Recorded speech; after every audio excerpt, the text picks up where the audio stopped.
So, for today's video guys, wala akong magawa sa bahay kaya sumama ko para bumili ng fruits and veggies sa open market.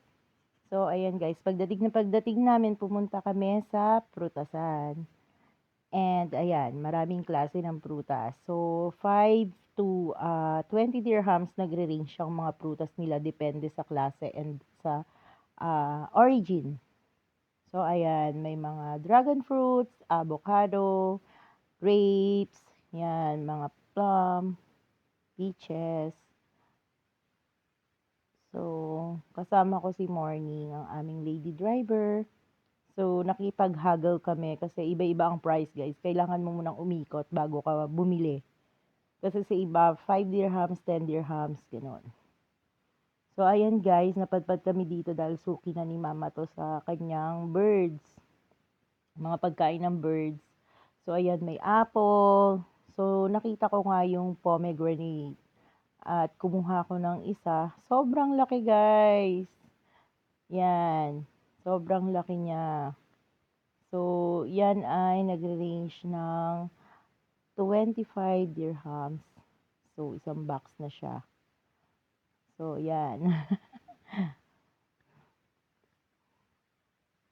So, may mga mandarin. May iba-ibang klase ng mandarin at saka ng apple. So, yan. Flex ko lang si Bay na aming tigatulak tuwing pupunta kami ng open market. So, nagpa-picture ako sa kanya. So, binidyo niya pala ako. Kaya sinama ko na. So, flex ko lang yung peaches. And, ayan guys, lumipat kami sa ibang shop. Ayan nga pala yung place guys ng open market. So, si Morning ay masakit na ang ulo. Makipaghagel. Kaway-kaway siya guys. So, ayan, nakikipag-haggle kami kasi yung ibang price ay medyo mahal. So, lumipat ulit kami. So, nakarating kami dito guys sa tindahan ng puso, ng saging. So, meron din silang puno kung gusto nyong magluto. And then, may mga saging sila na senyorita. Hindi ko alam guys kung anong klaseng saging siya. Parang senyorita siya. So, nakabili rin pala kami dyan ng saba for 5 dirhams, 10 dirhams yata yun. And then yan, abangan nyo ang aking full recipe ng sisig, puso ng saging.